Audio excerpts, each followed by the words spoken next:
시간이 되었습니다. 우리 다 같이 주악에 맞추어 묵상기도 하심으로 주일 예배로 하나님 앞에 영광을 돌리겠습니다.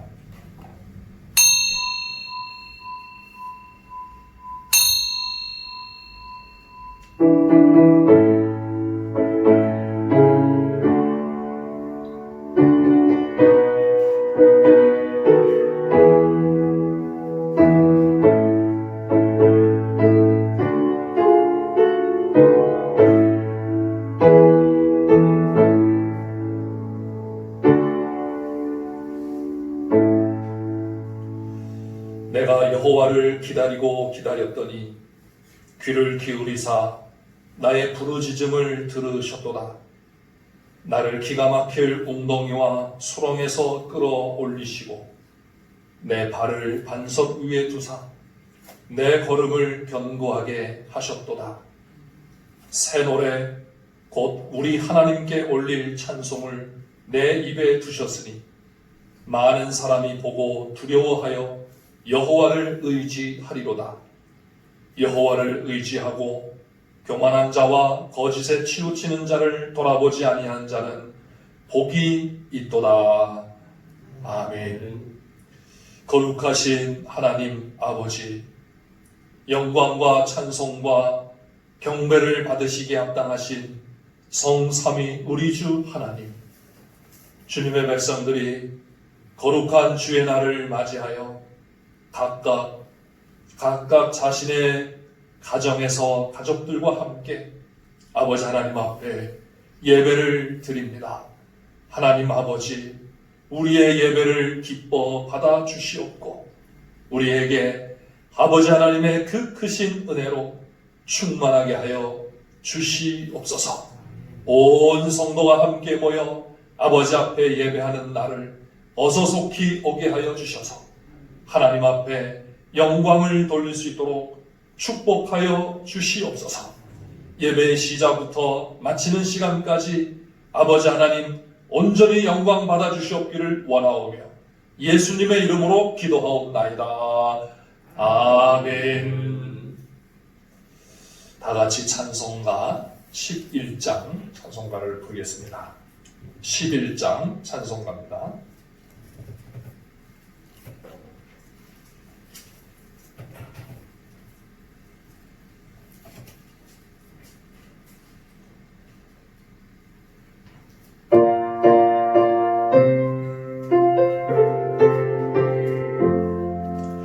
홀로 한 분 하나님께 천하 만민 경배하라. 만부와 늘 다스리고 온 세상 만민 기르신다. 만부와 늘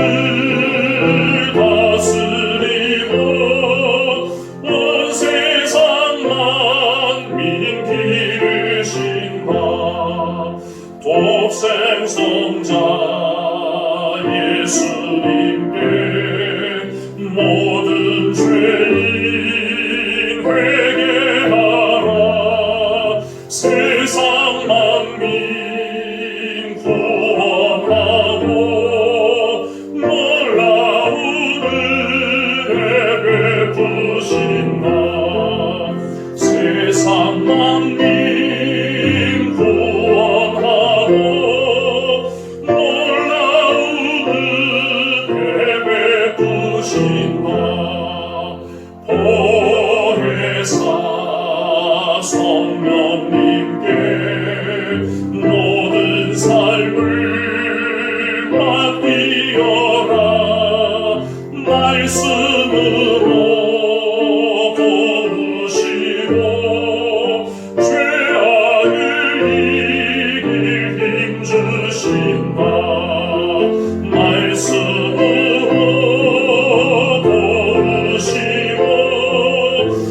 사도신경 신앙 고백하겠습니다.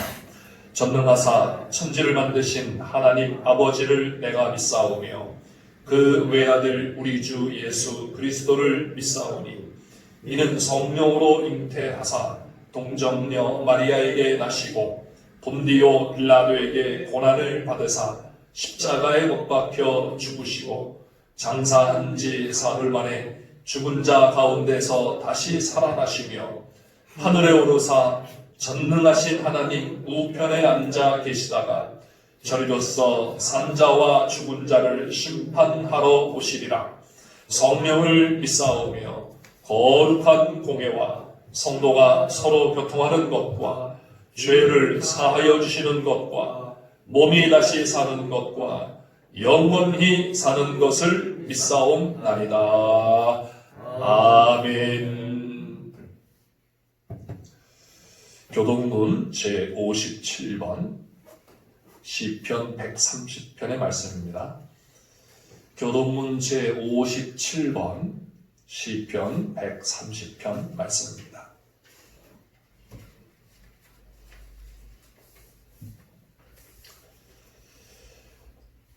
여호와여, 내가 깊은 곳에서 주께 부르짖었나이다. 주여 내 소리를 들으시며 나의 부르짖는 소리에 귀를 기울이소서. 여호와여, 주께서 죄악을 지켜보실진대 주여 누가 서리이까. 그러나 사유하심이 주께 있음은 주를 경외하게 하심이니이다. 나 곧 내 영혼은 여호와를 기다리며 나는 주의 말씀을 바라는도다.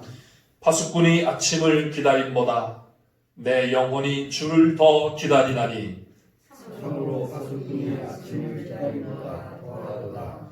이스라엘아, 여호와를 바랄지어다. 여호와께서는 인자하심과 풍성한 속량이 있으리라.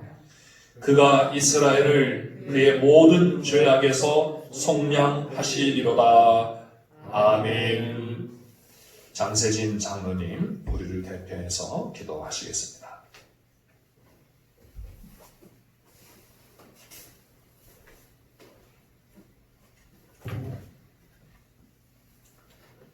사랑과 은혜가 풍성하신 하나님 아버지, 어려움 속에서도 지난 한 주간의 삶도 지켜주시고 보호하여 주신 은혜 감사를 드립니다. 이 시간 각 가정에서 주님께 예배하는 가정마다 은혜로 함께하여 주시고 신령과 진정으로 드리는 예배를 기뻐 받아 주시며 주님 홀로 영광 받아 주시옵소서. 하나님 아버지, 공동체 예배를 드리지 못하는 안타까운 상황이 계속되고 있습니다. 코로나19 전염병의 확산으로 인하여 일상이 깨어지고 염려와 불안이 계속되는 이때에 더욱 기도에 힘써 주님의 은혜를 간구하는 지혜로운 성도들 다 되게 하여 주시옵소서. 하나님 아버지, 고통당하는 환자들을 위로하여 주시고 치료와 진료에 매진하는 의료진과 방역을 위하여 애쓰시는 모든 관계자분들을 지치지 않도록 강한 손으로 붙들어 주시기를 간절히 원합니다. 다행히도 감염 속도가 늦춰진 상황이지만 아직은 긴장을 늦출 수 없는 상황임을 모두가 인식하고 한국교회의 모든 성도들과 온 국민들이 사회적 거리두기에 힘써서 하루속히 사회 모든 분야에서 안정을 되찾을 수 있도록 역사하여 주시옵소서. 하나님 아버지, 세계 선교 사명을 감당하기 위하여 온 열방에 나가 위험을 무릅쓰고 선교하시는 선교사님들과 그 가정을 지켜주시고 전 세계로 급격히 확산되는 코로나19로 인하여 해외 선교에 어려움 당하지 않도록 은혜로 함께하여 주시옵소서. 하나님 아버지, 이곳에 양서 중앙교회를 세우시고 지금까지 은혜와 축복으로 함께하여 주심에 감사를 드립니다. 가정 예배를 통하여 각 성도들 가정마다 은혜로 다시금 새롭게 하시고 믿음이 흔들리지 않도록 그 마음과 생각을 주장하여 주시기를 간절히 원합니다. 교회를 증축하는 모든 과정에도 은혜로 함께 하사 주님의 뜻 가운데 주님 기뻐하시는 형통한 길로 인도하여 주셔서 이 지역과 이웃을 섬기는 귀한 방주의 사명을 감당케 하여 주시옵소서. 하나님 아버지, 어려움 가운데서도 하나님 나라와 교회를 위하여 날마다 기도하며 성도들에게 생명의 말씀을 전하시는 담임 목사님을 붙들어 주시고 말씀을 깨닫는 지혜를 더하여 주시옵소서. 오늘도 선포되는 말씀으로 성도들 모두 힘을 얻고 믿음이 더욱 굳건해지도록 역사하여 주시옵소서. 성도들의 크고 작은 기도에 응답하여 주시고 함께하여 주심에 감사를 드립니다. 성도들 한 심령마다 영육간의 강건한 은혜를 허락하여 주시고 특별히 노쇠하고 연약한 성도들을 눈동자와 같이 지켜 보호하여 주시옵소서. 개학이 늦춰지며 가정에서 오랜 시간 지내야 하는 학생들과 주님의 백성들 지치지 않도록 성령님 끝까지 붙들어 주시옵기를 간절히 원하오며 지금도 살아계셔서 역사하시는 예수 그리스도 이름으로 감사하며 기도드리옵나이다. 아멘.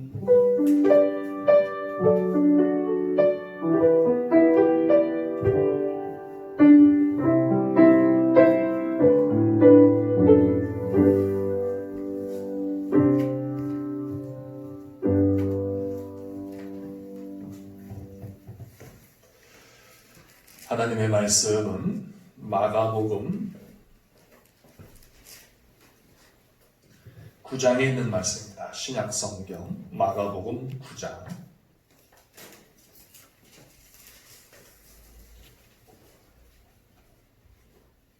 14절부터 29절까지 있는 말씀입니다.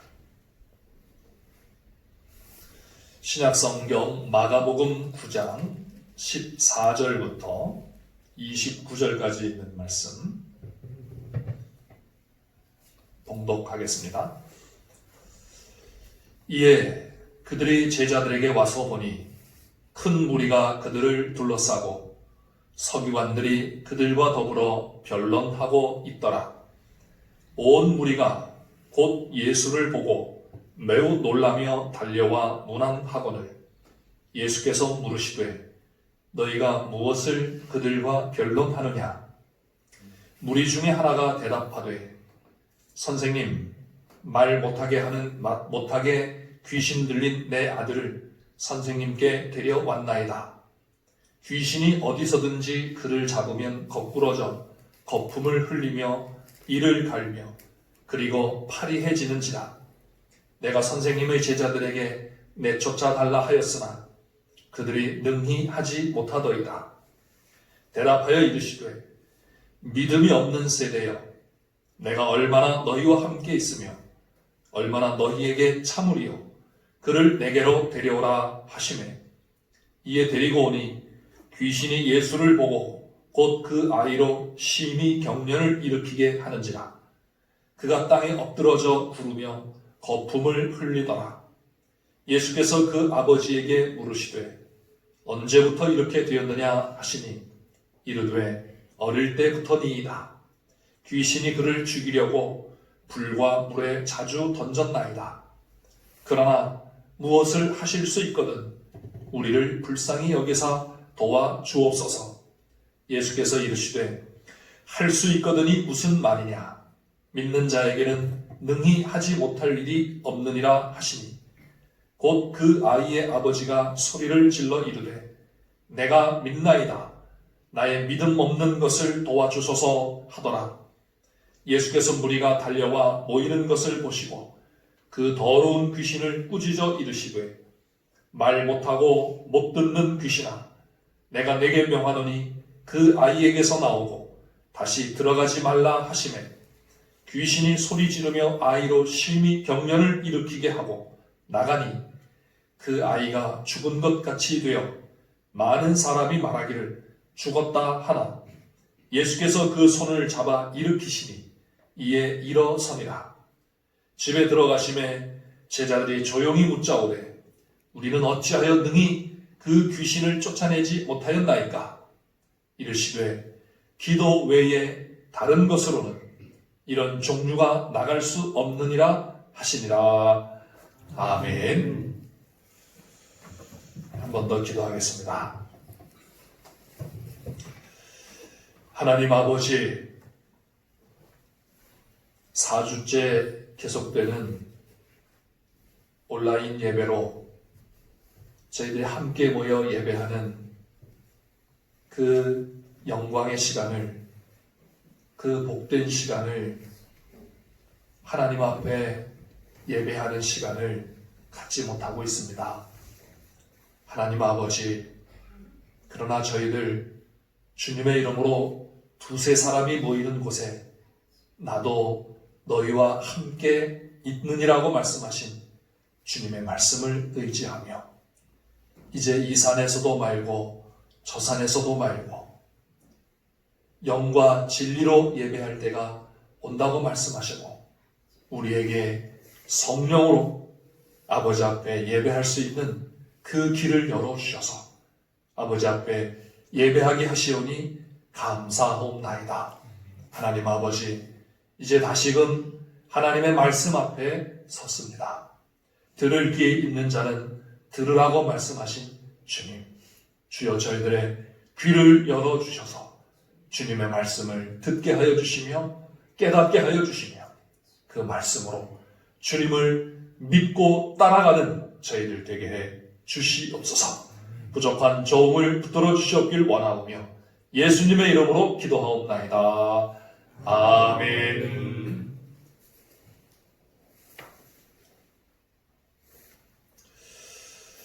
네, 코로나19 사태로 말미암아서 계속되는 이 온라인 예배 때 우리 성도님들 각 개인과 가정마다 주님의 임재의 은총과 샬롬이 충만하시기를 주님의 이름으로 축원합니다.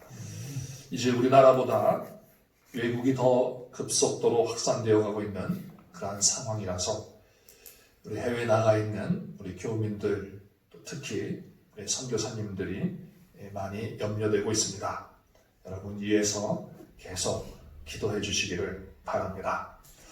우리 장로님이 또 기도하셨던 것처럼 감염으로 인해서 고통받고 있는 그런 사람들, 또 그들을 치료하기 위해서 계속 수고하고 애쓰는 그런 의료진들, 또 방역을 위해서 수고하는 모든 사람들, 또 계속 침체되고 있는 이 사회 경제 모든 분야에서 힘들어하고 있는 이런 사람들, 이들을 위해서 기도해 주시고 어서속히 회복이 될 수 있도록 여러분 계속 기도해 주시기를 바라겠습니다. 우리에게 한계에 이르렀을 때 우리가 할 수 있는 길은 우리 하나님 아버지, 우리를 돌아보시는 하나님 아버지께 기도하는 길밖에 없음을 다시 한번 기억하면서 이번 주간도 함께 또 각자 한 끼씩 금식하면서 기도에 동참해 주시면 감사하겠습니다. 오늘 말씀도 이 기도와 상당히 관련된, 밀접히 관련된 그러한 그 말씀입니다. 그런데 또 오해받기 쉬운 그러한 말씀이죠. 할 수 있거든이 무슨 말이냐? 믿는 자에게는 능히 못할 일이 없느니라 라는 말씀입니다.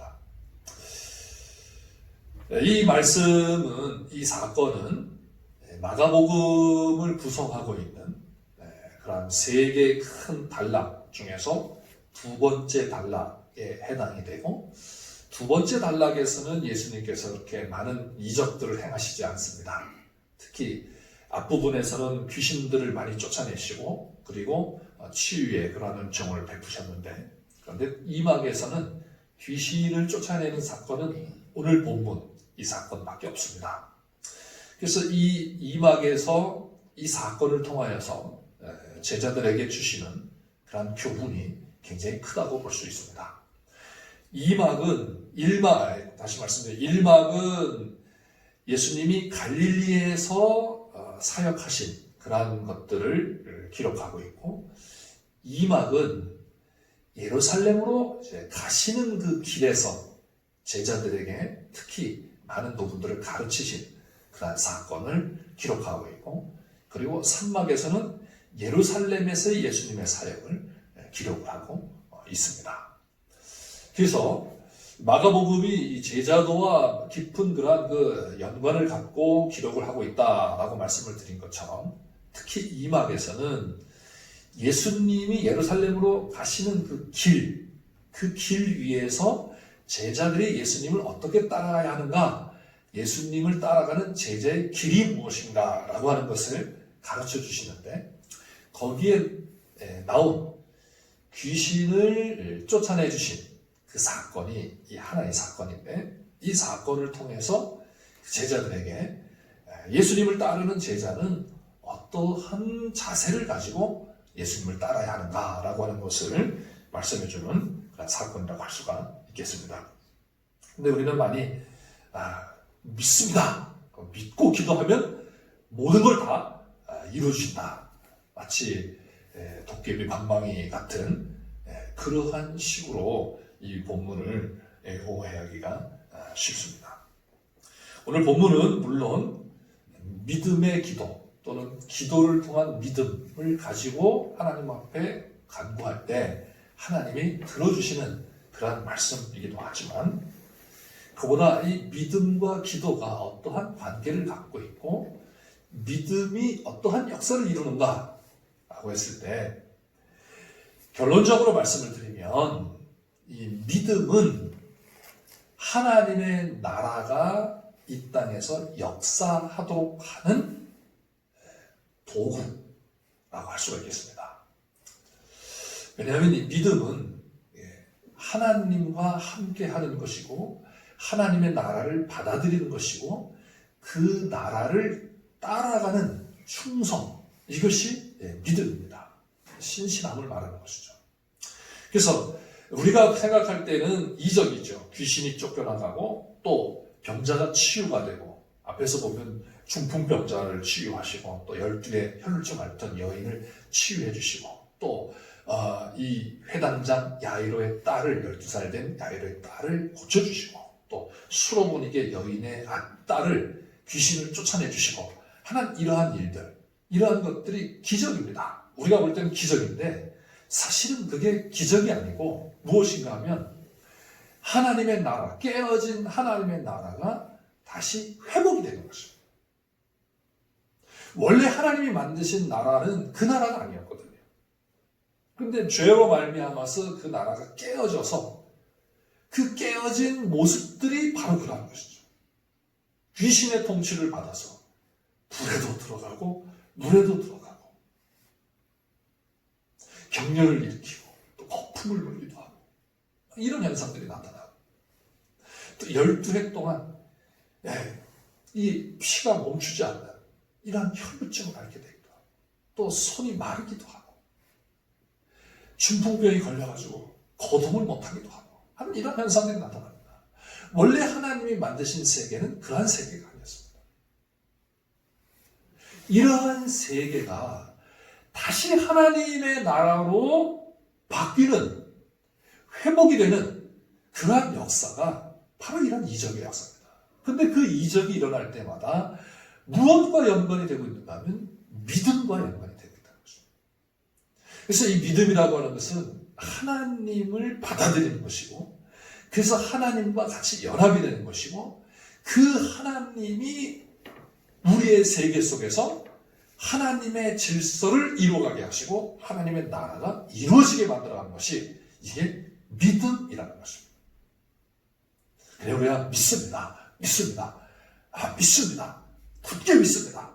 이런 것이 아니라, 물론 그 고백도 필요하지만은 진짜 믿음은 뭐냐? 이것은 하나님을 받아들이고 예수님을 받아들이고, 그래서 그분이 실제로 내 속에서 통치를 하게 만드시고 그분의 통치가 이루어지게 하는 것, 이것이 믿음이라는 것입니다. 자, 이러한 믿음은 사실 갖기가 쉽지가 않습니다. 그래서 마가복음도 계속 보면은 제자들의 믿음 없음을 예수님께서 계속 책망을 하십니다. 그렇죠? 풍랑이 막 심하게 불고 막 빠져 죽을 것 같을 때 그때 주여 우리를 살려주십시오. 그러니까 예수님이 이 믿음이 없는 자들아 너희가 어찌하여 두려워하느냐 이렇게 말씀하시고 또 오늘 말씀에서도 말씀하시죠. 믿음이 없는 세대요. 내가 너희와 함께 얼마나 함께 있으려고 내가 너희를 얼마나 참으랴 이렇게 책망을 하십니다. 자, 이것이 8장의 말씀과 9장의 말씀 속에서 잘 보여지고 있습니다. 8장 27절부터 보면은 거기 무슨 말씀이 나오는가 하면 예수님께서 제자들에게 물으십니다. 사람들이 나를 누구라고 하느냐? 그러니까 제자들이 말합니다. 사람들이 예수님을 엘리야라고도 하고 또 선지자 중에 하나라고도 하고 또 세례 요한이라고도 하고 이렇습니다. 그때 예수님이 그럼 너희는 나를 누구라고 하느냐? 그때 베드로가 대답을 합니다. 뭐라고 대답하냐면 주는 그리스도이십니다. 이렇게 대답을 해요. 그러면서 예수님이 그 대답을 마태복음에서는 이 베드로의 대답을 굉장히 잘했다고 칭찬을 하십니다. 그런데 이 대답을 들으신 후에 예수님이 뭐라고 말씀하면 그래 맞다 내가 그리스도다.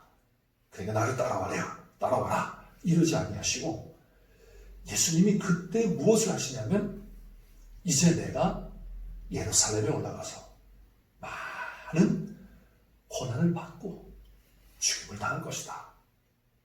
그리고 나서 사흘 만에 다시 살아날 것이다. 이 말씀을 하십니다.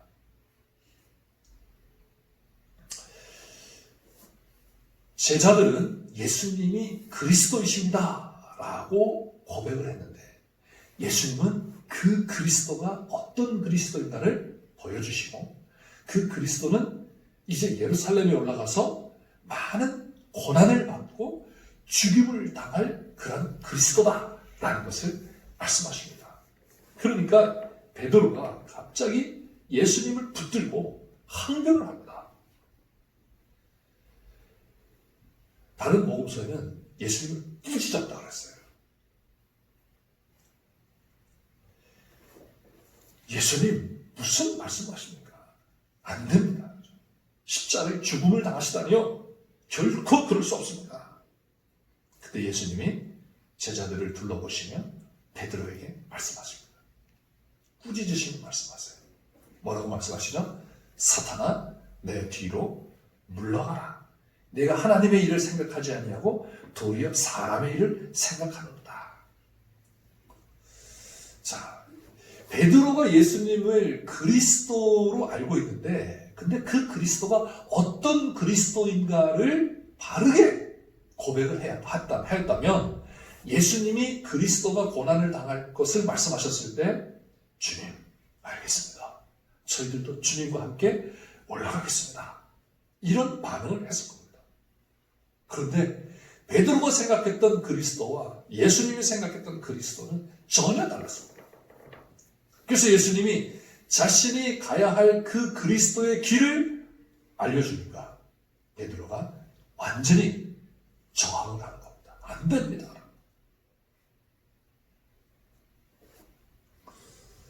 그러면서 예수님이 말씀하세요. 누구든지 나를 따르려거든 자기를 부인하고 자기 십자가를 지고 나를 따를 것이니라. 누구든지 자기 목숨을 구원하고자 하면 잃을 것이요 누구든지 나와 복음을 위하여 자기 목숨을 잃으면 구원하리라.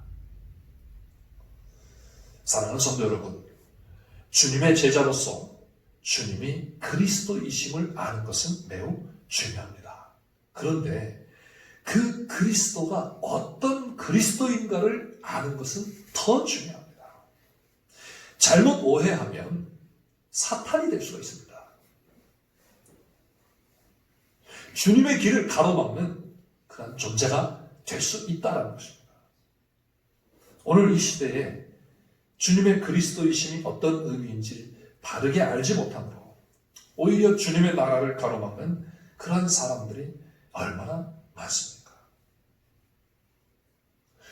저와 여러분도 자칫 그리스도가 어떤 분이신지 그것을 바르게 알지 못하면 우리들도 주님의 그리스도 사역에 걸림돌이 되고 거침이 되는 그러한 존재가 될 수밖에 없습니다. 주님은 예루살렘으로 가는 길에서 3번이나 예루살렘에서 순환을 당하고 죽임을 당할 것을 예고하셨습니다. 이것은 주님의 그리스도의 사역이 무엇인가를 정확하게 말씀해 주시는 겁니다. 첫 번째도 그렇고 두 번째도 그렇고 세 번째도 예수님은 똑같이 말씀하셨어요. 예수님은 분명하게 이 그리스도의 길이 어떤 길인지를 정확하게 말씀을 해주셨습니다. 그런데 이러한 주님의 예고에도 불구하고 제자들은 주님이 말씀하신 것을 이해할 수가 없었습니다. 그래서 예수님은 그때마다 제자들에게 제자도에 대하여서 교정을 하면서 가르쳐 주십니다. 이것이 주님을 따르는 제자가 배워야 할 제자의 자세라고 할 수가 있습니다. 주님의 가르침을 받아 제대로 알아가는 것, 이것을 위해 늘 부단히 노력하는 것이 제자의 자세라고 할 수가 있겠습니다. 이게 뭐냐? 그게 바로 기도라는 것입니다. 그렇게 주님을 따르는 제자가 될 때 진정으로 자기를 부인하고 자기 십자가를 지고 주님을 따를 수 있다는 것을 다시 한번 깊이 되새기시기를 주님의 이름으로 축원합니다. 그 다음 사건은 예수님이 변화산에서 그 모습이 변형되신 그러한 사건입니다. 9장 2절부터 13절에 나오는 말씀인데요. 여기서도 우리들은 제자들과 같이 이 제자들은 예수님께서 다른 제자들보다 더 가까이 두시고 중요한 일에 함께 하셨던 그러한 제자들이지만 베드로와 야고보와 요한이죠. 그런데 이 제자들은 주님께서 말씀하시고자 하시는 것을 깨닫는 것이 아니라 전혀 다른 것에 관심이 있음을 알 수가 있습니다. 베드로가 영광에 압도되어서 초막 셋을 짓고 여기서 함께 있자고 제안합니다. 얼마나 감사한 일 같아요. 그런데 이것은 예수님의 그리스도 사역을 붙드는, 못하게 가로막는 그러한 일이 되고 말았습니다.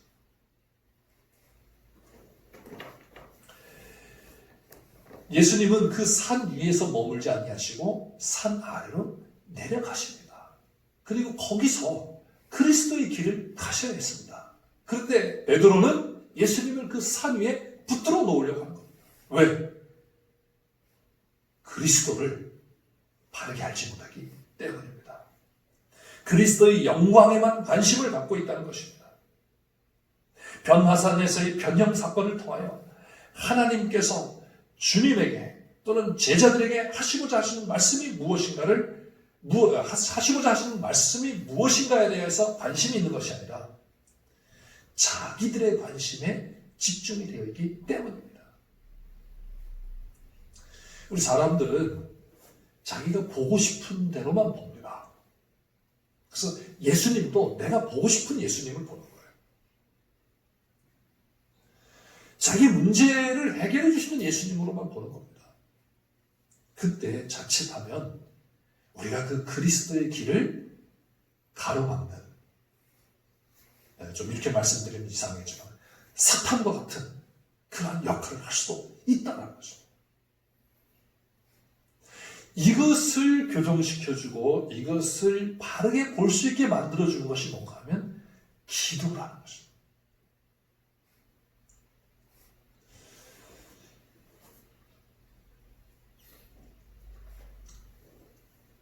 그래서 고난을 당하시고 죽임을 당하신 후에 영광의 부활로 나타나실 그러한 주님인데 그 순환의 자리에 가지 못하도록 예수님을 붙잡아 놓는 그러한 일을 하게 되는 것입니다. 여러분, 이러한 일이 사탄의 일 아니겠습니까? 그리스도의 본분을 행하시지 못하도록 하는 것입니다. 하나님께서는 예루살렘에서 순환을 당해야 한다는 예수님의 말씀이 바로 하나님의 아들의 말씀임을 제자들에게 확인시켜 주십니다. 변화되신 예수님, 그 영광에 압도되었을 때 하늘에서 소리가 났습니다. 그런데 그 소리는 예수님이 세례를 받고 올라오실 때 예수님만 들으셨던 소리가 아니라 이제는 제자들이 함께 듣는 소리가 되었습니다. 하신 말씀이 뭐예요? 이는 내 사랑하는 아들이다. 그래 너는 그의 말을 들어라. 그의 말을 들으라는 겁니다. 내 아들이다라는 거예요. 그리스도다라는 거예요. 근데 그가 하는 말이 뭐냐? 내가 예루살렘에 올라가서 순환을 받고 죽임을 당하여야 하리라. 이 말.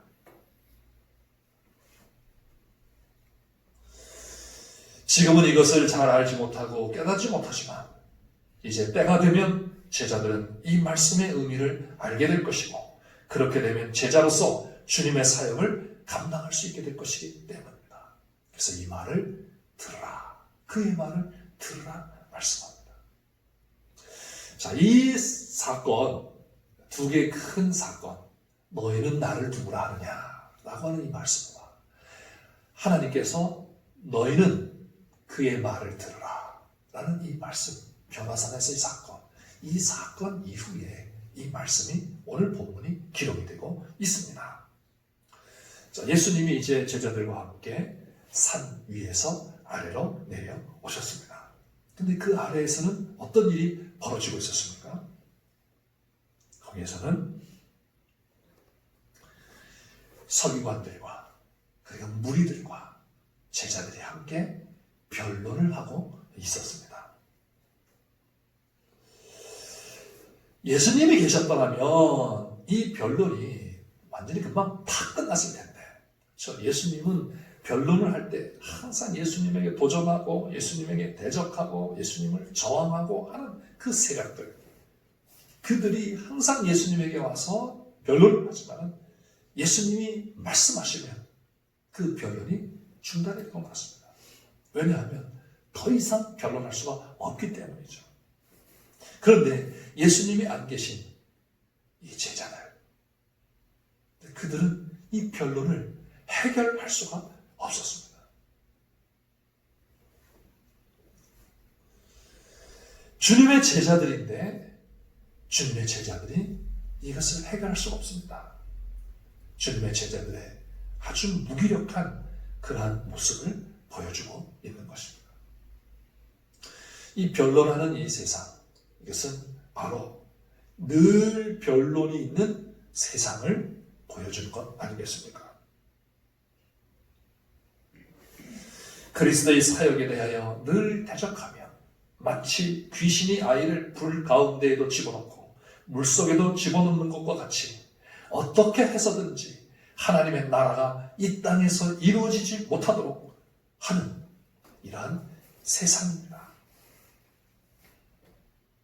그 세상에 예수님이 다시 내려오셨습니다. 자, 예수님이 오시니까 주님을 보자 무리들은 예수님에게로 몰려들었고, 그리고 예수님에게 말합니다. 이 말 정말 하죠. 예수님 왜 이렇게 변론을 하고 있냐 물으니까, 그러자 귀신 들린 아이의 아버지가 예수님에게 와서 이렇게 말합니다. 제가 제자들에게 우리 아들을 고쳐줄 것을 간구하였지만 고치지 못하였습니다. 이것을 말하고 있어요. 고침을 받을 수가 없습니다. 예수님이 안 계신 세상에.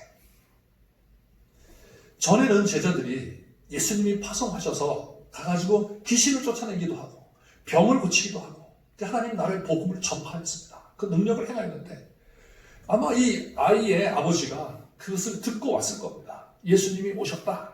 예수님이 오시고 이곳에 왔다는 거예요. 그리고 그 제자들이 왔다는 겁니다.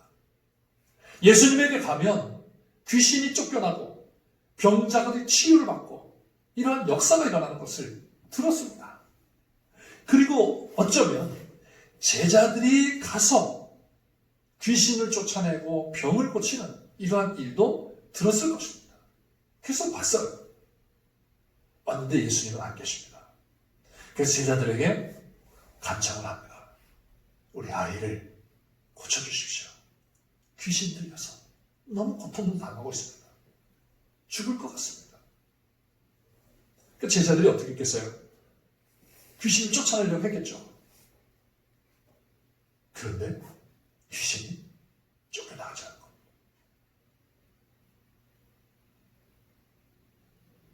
자 여러분 얼마나 이 당황스러운 그런 상황입니다.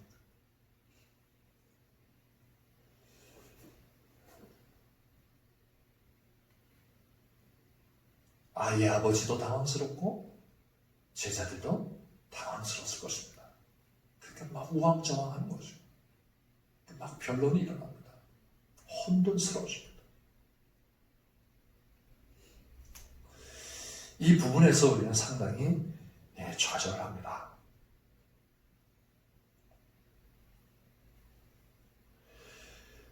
이 아이의 아버지는 큰 기대와 간절한 소망을 가지고 왔습니다.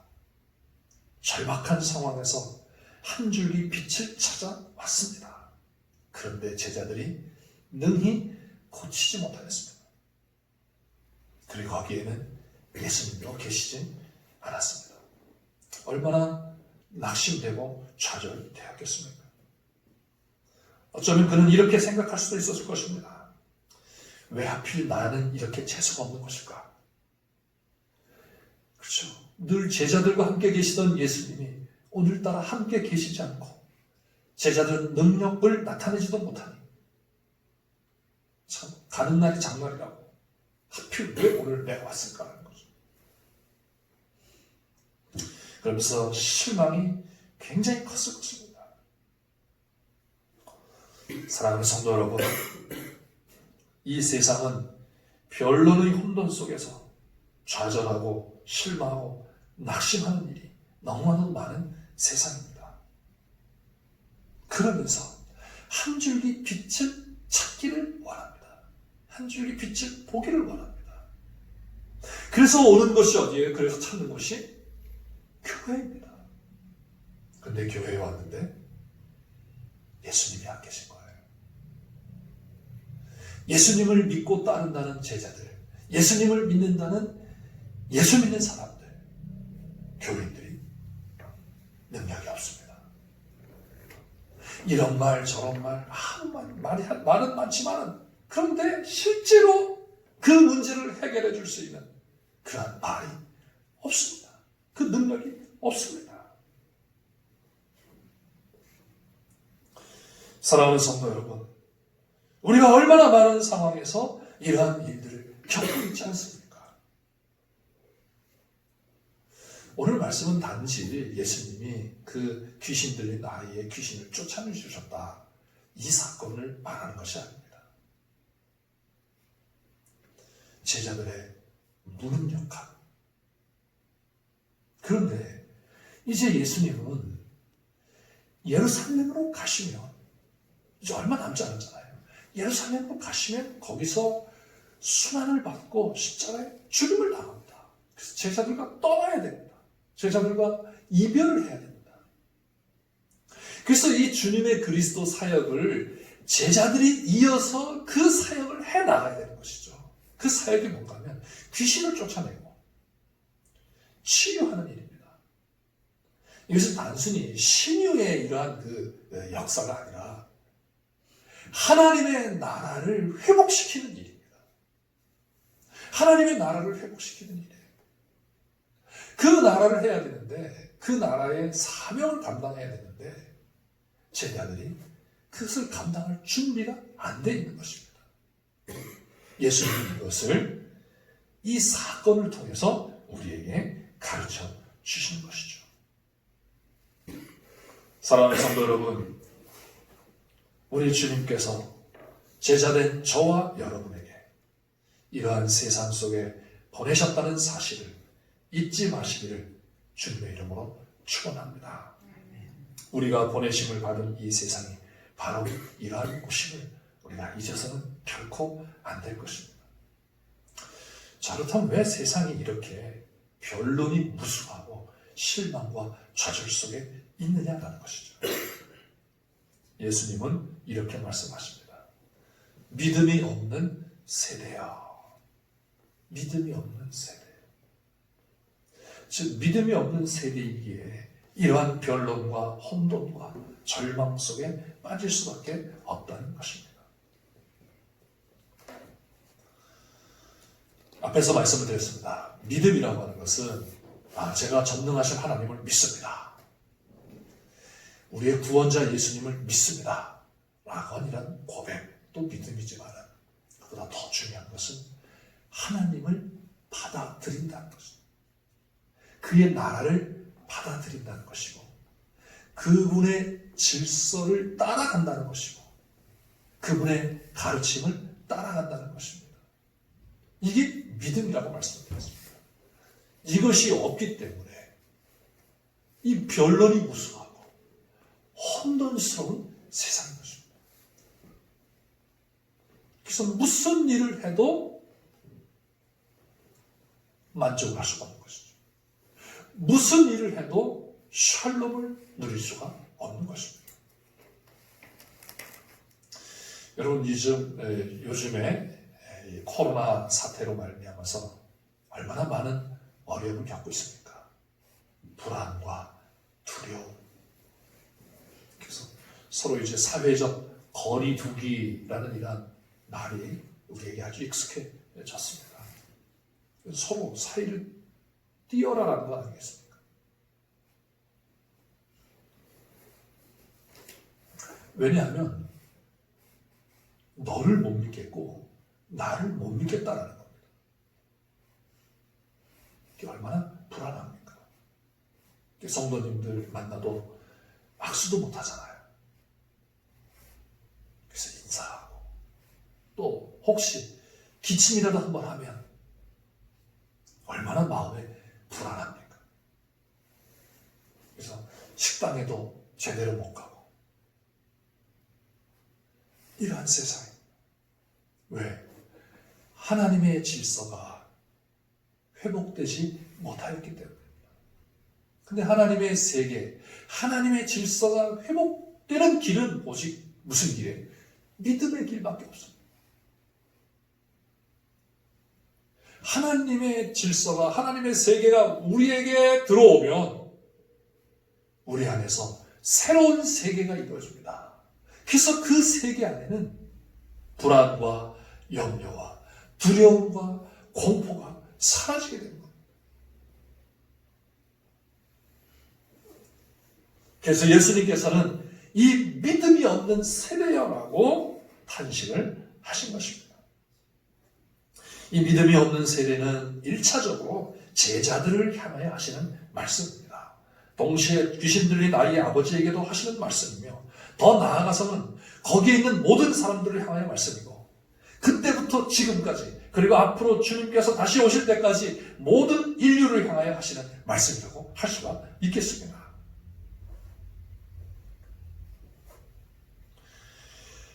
깨어진 하나님 나라, 하나님의 세계 이것을 다시 그 질서를 회복하고 조화를 회복시켜 나가는 것은 믿음밖에 없습니다.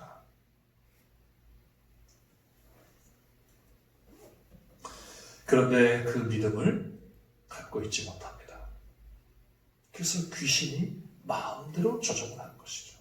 불에도 쳐놓고 물에도 쳐놓고 그래서 거품을 흘리며 심한 격려를 일으키고 내가 내 마음대로 할 수가 없는 겁니다.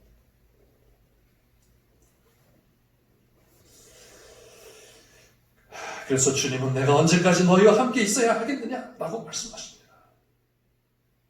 그러면서도 예수님은 이러한 안타까운 현실 속으로 찾아오셨습니다. 예수는 산 위에 영광의 자리에 머물지 아니하시고 산 아래 변론이 많고 실망과 좌절과 절망이 있는 세계로 내려오셨습니다.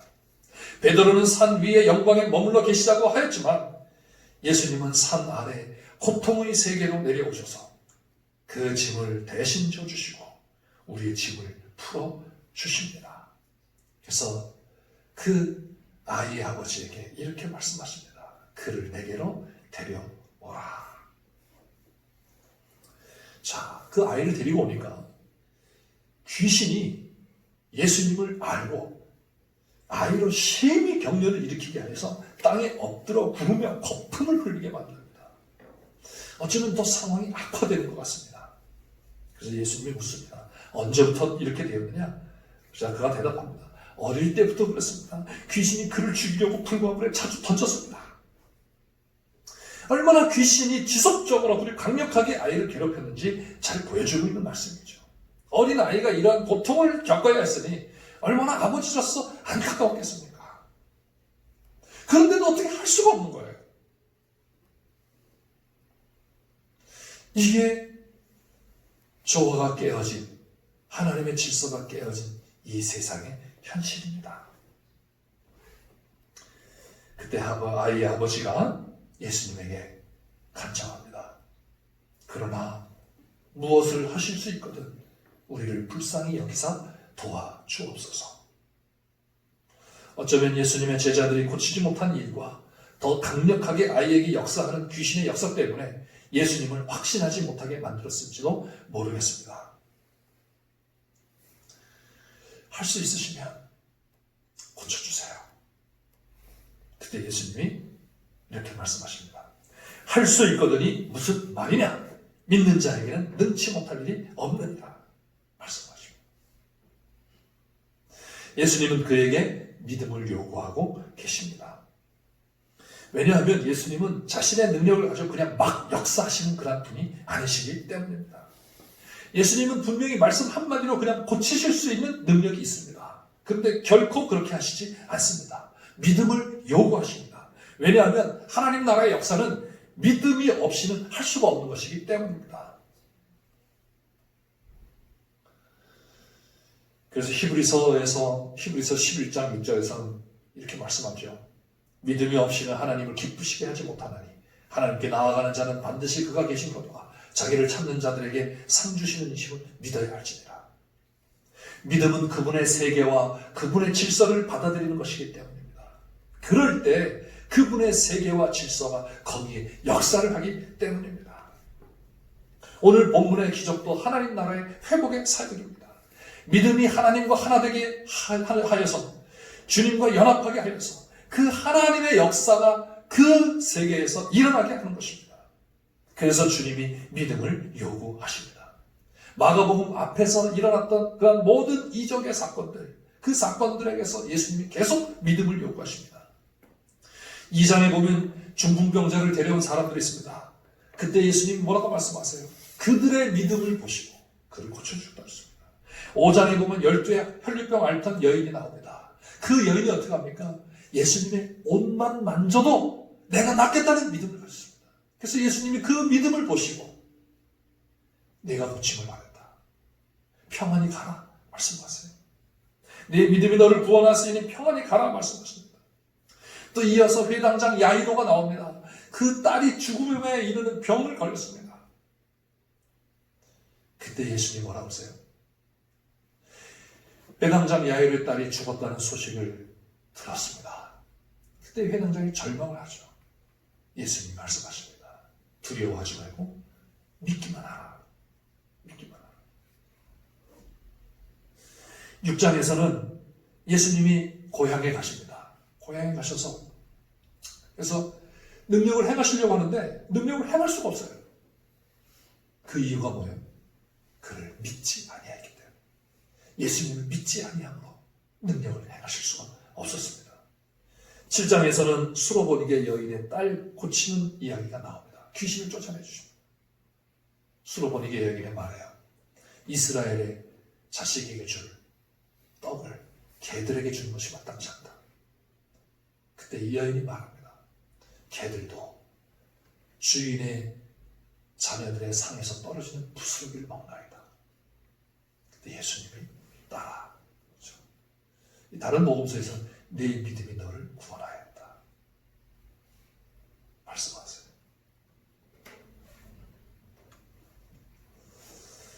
이제 이 믿음은 단지 귀신 들린 아이의 아버지의 문제만이 아니라 제자들의 문제였습니다. 아이의 아버지는 예수님의 이 말씀을 듣자 곧바로 이렇게 소리지릅니다. 내가 믿나이다. 나의 믿음 없는 것을 도와주소서. 예수님은 그 아이를 고통스럽게 하는 귀신을 향하여 명령하십니다. 말 못하고 못 듣는 귀신아, 내가 내게 명하노니 그 아이에서 나오고 다시 들어가지 말라. 그러니까 귀신이 아이에게서 심히 경련을 일으키게 하고 나갔습니다. 그래서 아이는 마치 죽은 자처럼 되었습니다. 그래서 사람들이 말합니다. 아이가 죽었다. 그때 예수님이 그 아이의 손을 잡고 일으키니까 아이가 살아났습니다. 자, 그런데 마가는 이 일 후에 제자들의 질문과 예수님의 답변에 대해서 기록을 하고 있습니다.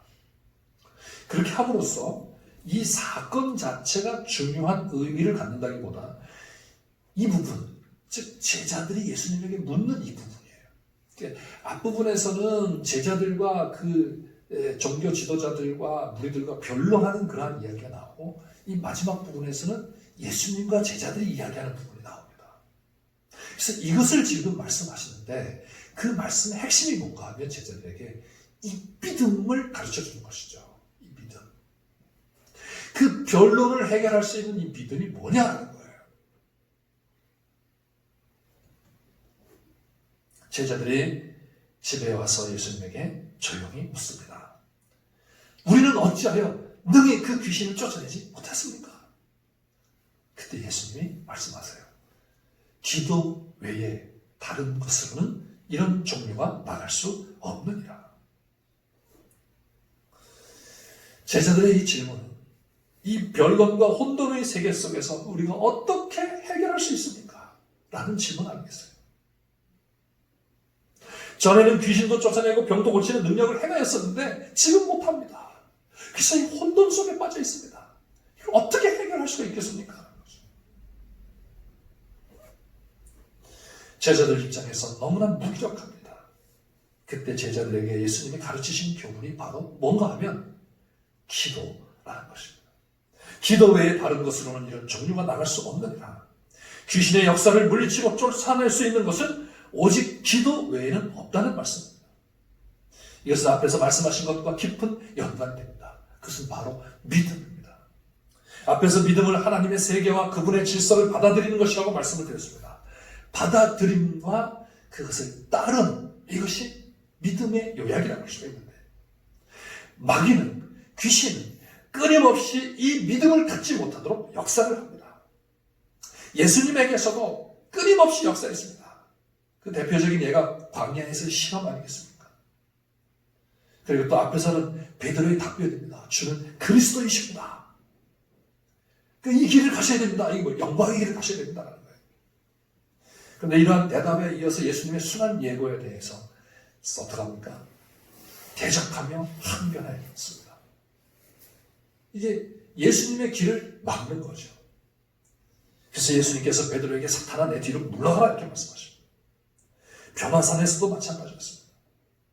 그러나 예수님은 이러한 마귀와 귀신의 역사에도 전혀 흔들리지 않고 사명을 감당하십니다. 어떻게 그렇게 감당하실 수 있겠습니까? 예수님은 자체적으로 그러한 능력이 있으시기 때문입니까? 성경은 그렇게 말씀하시지 않습니다. 특히 마가복음은 예수님이 철저히 인간이신 것을 말씀하세요. 근데 인간이신 예수님이 어떻게 그 그리스도의 길을 갈 수 있느냐라는 거예요. 그 수많은 마귀의 역사와 수많은 귀신의 방해에도 불구하고 예수님은 그 길을 갈 수 있느냐라는 겁니다. 예수님이기 때문에 그게 아니라는 거예요.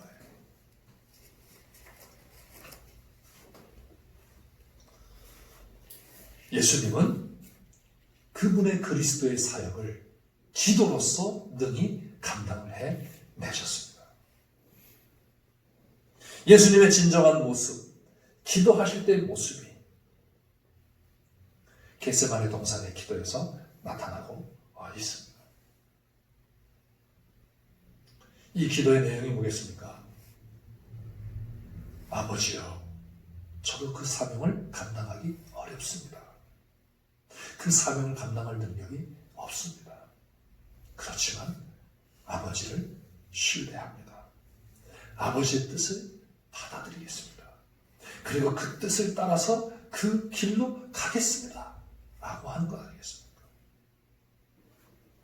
마가복음에서는 예수님의 기도하신 것을 3번 기록하고 있습니다. 1장 35절에서 말씀하고 있고 6장 45절 46절에 말씀하고 있고 14장 겟세마네 기도를 말씀하고 있습니다. 예수님은 그리스도의 길을 가실 때 기도로서 가셨다는 겁니다. 왜냐하면 이 기도는 믿음을 얻게 하고 믿음을 유지시키는 것이기 때문입니다. 그래서 기도는 무엇을 해달라고 하는 것도 있지만 그보다 하나님의 말씀, 주님의 말씀을 묵상하면서 그 말씀을 받아들이는 것이고 그 말씀을 따라갈 수 있게 해달라는 것입니다. 왜냐하면 믿음은 들음에서 나고 들음은 예수 그리스도의 말씀으로 말미암기 때문입니다. 그러므로 기도는 말씀 앞에 서는 것이며 말씀 앞에 선다는 것은 주님 앞에 서는 것이고 하나님 앞에 서는 것입니다. 그 앞에서 말씀을 들으며 그 앞에서 그분을 만나며 그분과의 관계 속에서 그분의 질서를 따르며 그분의 세계를 살아가게 하는 것입니다. 그리고 그분의 세계를 이루어갈 수 있는 믿음을 얻게 하는 것이 기도입니다. 그래서 그 기도하는 시간이 정말 복된 것이고 능력이고 기쁨이며 은혜의 시간인 것입니다. 그래서 내 기도하는 그 시간, 그때가 가장 귀하다라는 거 아니겠습니까? 제자들에게 이것을 가르치신 겁니다. 거기서 능력을 공급받고 그 능력으로 진정한 복음의 역사, 그리스도의 사역을 이루어갈 수 있기 때문입니다. 주님의 제자는 주님의 사역을 감당하는 사람들입니다. 주님 말씀하세요. 내가 얼마나 너희와 함께 있으며 얼마나 너희에게 참으리라 말씀하십니다. 그러면서도 산 아래로 내려오셔서 믿음이 없는 세대에게 제자들에게 믿음을 가질 수 있도록 도우시는 분이십니다. 그래서 주님은 제자들이 자신의 사역, 예수님의 사역, 하나님 나라의 복음 전파 사역을 감당하기를 기대하십니다. 그러나 그 길은 십자가의 길이며 자기를 부인하는 길입니다. 그래서 그 길이 쉽지 않고 거기에는 악한 영이 항상 역사하며 그 길을 가지 못하도록 넘어뜨리고 무기력하게 하고 낙심하고 좌절하게 합니다. 그래서 믿음이 흔들리게 하고 하나님의 질서와 그 세계를 받아들이지 못하게 하고 그 나라의 역사를 이루지 못하게 하려고 합니다. 이러한 악한 영의 역사를 이기는 길은 오직 믿음의 길이며 이 믿음을 얻게 하는 것이 기도라는 사실을 이 사건을 통해서 우리에게 가르쳐 주시는 것입니다. 제자들에게 가르쳐 주신 것입니다. 사랑하는 성도 여러분, 이 세상은 변론이 난무하는 세상입니다. 이 세상은 더 비싼 변호사를 쓰면 그 변론에서 이기는 세상입니다. 그러나 주님의 제자는 그러한 식으로 이 변론의 세상을 살아가는 자들이 아닙니다. 주님의 제자는 주님께서 십자가의 길을 가셨던 것처럼 자기를 부인하며 자기 십자가를 지고 십자가의 길을 가는 사람들입니다. 그래서 주님의 그리스도 되심이 어떠한 것인지 제대로 알지 못하면 그 길을 갈 수가 없습니다. 오히려 그 길을 간다고 하는 것이 예수님의 길을 가로막는 악한 사탄의 일이 되고 맙니다. 우리에게서도 이러한 모습이 얼마나 많이 나오지 않습니까? 그래도 주님은 주님의 제자들을 찾고 계십니다. 할 수 있거든이 무슨 말이냐? 믿는 자에게는 능치 못함이 없느니라 하시는 말씀입니다. 우리에게 이 말씀이 어떤 말씀인가를 다시 한번 깨달으며 믿음 없는 우리들, 아이의 아버지처럼 주여 내가 믿습니다. 그런데 나의 믿음 없는 것을 불쌍히 여기소서. 그렇지 않나요? 우리가 믿는다고 하면서 주님 말씀 앞에 서면 기도하고자 눈을 감으면 내가 얼마나 나약한 존재인지를 내가 얼마나 무기력한 존재인지를 발견하지 않습니까? 그런데 그러한 기도를 할 때 그때 우리의 믿음이 성장하게 됩니다. 그래서 이 절망의 세상에 진정한 하나님의 복음을 제시하며 복음의 역사를 이뤄나갈 수 있는 주님의 제자가 되게 하신다는 것입니다. 사랑하는 성도 여러분, 오늘 이 시대, 특히 너무나 혼란스러운 이 시대에 세상은 한 줄기 빛을 찾기 위해서 교회에 눈을 돌리지만 그러나 교회가 그 빛을 주지 못하고 있는 이때 오늘 이 말씀 우리에게 다시금 우리의 마음을 가다듬고 주님의 말씀 앞에 서서 정말 기도하면서 우리의 믿음이 다시 회복되어 이 변론이 무쌍한 이 세상 속에 정말 하나님의 나라를, 하나님의 질서를, 하나님의 세계를 나타낼 수 있는 참 제자가 되시기를 주님의 이름으로 축원합니다. 기도하겠습니다. 하나님 아버지, 오늘도 우리에게 말씀을 통하여 우리가 주님의 제자라는 사실을 다시 한번 깨닫게 하여 주시고 주님의 제자가 가야 할 길이 무엇인가를 다시 한번 깨닫게 해주시니 감사하옵나이다. 주님 말씀 앞에만 서면 저희들이 얼마나 무기력한 존재인지를 깨닫습니다. 또 이 세상에 변론이 무쌍한 이 세상 앞에 설 때 저희가 얼마나 무기력한 존재인지 깨닫습니다. 그러나 말씀을 의지하고 아버지 앞에 기도할 때 다시금 우리 속에 믿음이 북돋아질 것을 믿습니다. 하나님 아버지, 우리의 믿음을 도와주시옵소서. 더욱 기도하며 그 기도 속에서 우리의 믿음이 북돋아지며 우리의 믿음이 성장하여 이 혼돈의 세계 속에 진정한 하나님 나라의 빛을 증거할 수 있는 저희들 되게 해 주시옵소서. 진정으로 자기를 부인하며 자기 십자가를 지고 주님을 따라갈 수 있는 주님의 참 제자들이 되어 이 세상의 소망이 되게 하시고 이 세상의 하나님 나라의 빛을 증거하는 빛이 되게 해 주시옵소서. 예수님의 이름으로 기도하옵나이다. 아멘.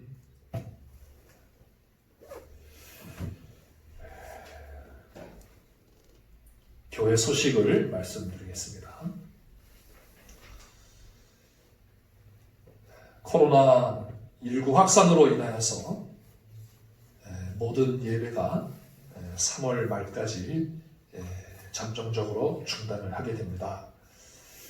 여러분, 양서중앙교회 주일 예배 유튜브를 통하여서 또 기독교 방송을 통하여서 각 가정에서 예배를 드리시기를 바랍니다. 그리고 하루속히 일상이 회복되며 우리 공동체 예배가 회복될 수 있도록 기도해 주시기를 바라겠습니다. 그래서 이번 주에도 이 일을 위해서 코로나로 인한 나라의 정상화와 또 우리 교회의 증축을 위해서 자유롭게 한 끼씩 이렇게 금식하시면서 하나님 앞에 간절히 기도하시기를 바라겠습니다. 교회 증축이 이제 이번 주 중에 인허가가 나올 것 같습니다.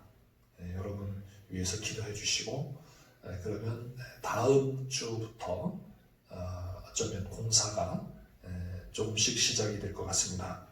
여러분 이러한 일을 위해서 교회의 증축 공사가 순적히 진행될 수 있도록 기도해 주시기 바라겠습니다. 그리고 이 코로나 사태 때문에 우리가 기공 예배를 상황이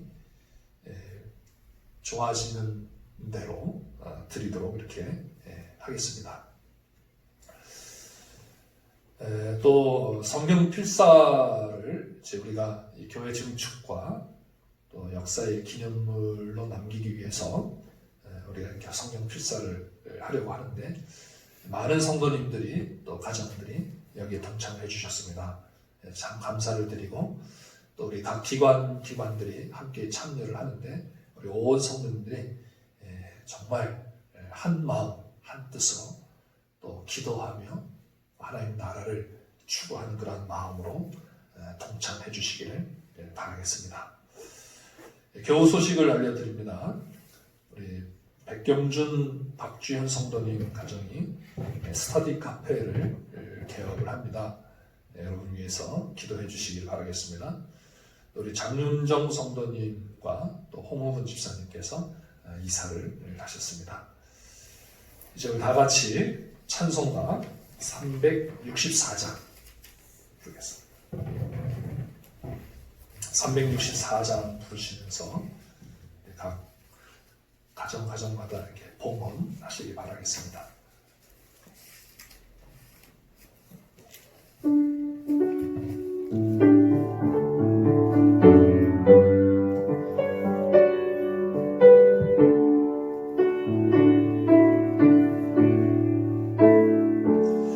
내 기도하는 그 시간 그때가 가장 즐겁다. 이 세상 근심 걱정에 얽매인 나를 부르사 내 진정성 주 난 마치 바로 아뢰요 큰 불행방에 슬플 때 날 위로받게 하시네. 내 기도하는 그 시간 내게는 가장 귀하다. 저 광야 같은 세상을 끝없이 방황하면서 위대한 길로 나갈 때 주께서 나를 이끌어 그 보좌 앞에 나아가 그 은혜 받게 하시네. 내 기도하는 그 시간 그때가 가장 즐겁다. 이때 거친 큰 죄로 내 마음 심히 아파도 참마음으로 위우쳐 가슴 길없이 아뢰며 주 나를 위해 복 주사 새 은혜 부어주시네. 내 기도하는 그 시간 그때가 가장 즐겁다. 주 세상에서 일찍이 저 요란한 곳 피하여 빈들에서 나사에서 온 밤을 세워 지내사 주 예수 친히 이름으로 그 본을 보여주셨네. 아멘. 우리 함께 우리 코로나19 사태의 진정을 위해서 기도하시고 또 교회의 증축을 위해서 함께 기도하신 후에 제가 헌금 기도하고 축복함으로써 예배를 마치도록 하겠습니다. 하나님 아버지 감사합니다. 주여 저희들 이렇게 하나님 앞에 예배하며 또 말씀 가운데 다시 깨달음을 더해 주시고 주님의 제자의 길을 갈 수 있도록 하시니 감사합니다. 주여 저희들 정말 주님 앞에서 아버지 하나님 앞에 기도하며 그 말씀을 들으며 우리의 믿음이 더욱 굳건해지게 하셔서 정말 악한 영이 역사하는 이 세상 속에 혼돈과 변론이 싸움이 있으면서 진정한 하나님 나라의 질서, 하나님 나라의 세계를 이루어가는 그런 참 주님의 제자를 수행해 주시고 정말 주님께서 십자가에 가신 것처럼 주여 저희를 저희 인간의 십자가를 주님 따라 주시옵소서. 하나님 아버지 코로나19 사태로 말미암아서 많은 혼란을 겪고 있습니다. 어려움을 겪고 있습니다. 감염으로 인해서 고통당하는 그런 시간입니다. 또 이것을 치유하기 위해서 수고하며 애쓰는 의료진이 있습니다. 하나님 아버지 저를 불쌍히 여겨주시고 긍휼히 여겨주시고 더욱더 강건케 하시고 아버지 용기와 힘을 붙여주시기를 원합니다. 아버지 하나님 또 방역을 위해서 수고하는 소중하게 있습니다. 아버지 하나님 이런 어려운 가운데 서로 돕고 함께 협력하는 그런 수고하게 있습니다. 주여 아버지 하나님 이런 어려운 재난을 맞이하면서 온 국민들이 희망을 내려주시고 한번 것을 되찾으시고 지혜와 능력을 주시고 간절히 원하옵니다. 이를 위해서 하나님께 덮어나가서 손을 들고 모범을 보이며 아버지 이 세상 속에 소망을 줄 수 있는 주님을 주시옵소서. 아버지 하나님 간절히 원하옵니다. 주님의 몸된 교회에 진중을 위해서 여러 가지 아버지 준비하게 하시고 진행하게 하시니 감사합니다. 아버지 이제 인허가가 멘트 같은 주님의 인허가가 준비되어서 되게 해주시고 모든 과정을 순종히 진행해 주시고 주님 역사를 주시옵소서. 아버지 하나님 간절히 원합니다. 주님 이 허가에서 또 어려운 상황에서 하는 어려운 경제적으로 상대적으로 어려운 주여 주여 어서서 회복시켜 주시고 은혜를 내려 주시옵소서. 하나님 아버지 하나님의 은혜가 얼마나 감사한 것인지 큰 것인지를 다시 한번 말씀 안에서 깨닫게 하시며 우리의 삶 속에서 깨닫게 하시니 감사하옵나이다. 아버지 하나님 앞에 감사하며 귀한 예물을 드립니다. 기뻐 받아주시옵고 아버지 하나님 하나님의 그 은혜를 저희들에게 더욱 풍성하게 내려 주시옵소서. 그래서 아버지 하나님 이 변론이 많고 혼돈이 심한 이 세상 속에 진정한 소망의 빛이 될 수 있도록 은혜를 내려 주시옵소서. 코로나 사태로 인하여서 많은 어려움을 겪고 있습니다. 이러한 때에 한국 교회가 저들에게 소망을 줄 수 있게 하여 주시고 위로를 줄 수 있게 해 주시고 희망을 얻게 해줄 수 있는 은혜가 있게 하여 주시옵소서. 아버지 하나님 우리 양서중앙교회를 기억하여 주시고 주님의 몸된 교회를 통하여 하나님의 거룩한 역사를 믿음으로 나타낼 수 있게 해 주시옵소서. 주님의 백성들 가정마다 은혜와 복으로 함께 해 주시옵기를 원하오며 예수님의 이름으로 기도하옵나이다. 아멘. 지금은 우리 주 예수 그리스도의 은혜와 하나님 아버지의 넓고 크신 사랑과 성령님의 감동, 감화, 위로, 교통, 충만하심, 변론이 많고 혼돈이 심한 이 세상 속에 진정한 주님의 제자가 되어 기도와 믿음을 통하여 참 빛을 나타내기를 원하는 모든 주의 백성들 머리 위에 이제부터 영원토록 함께 있을지어다. 아멘.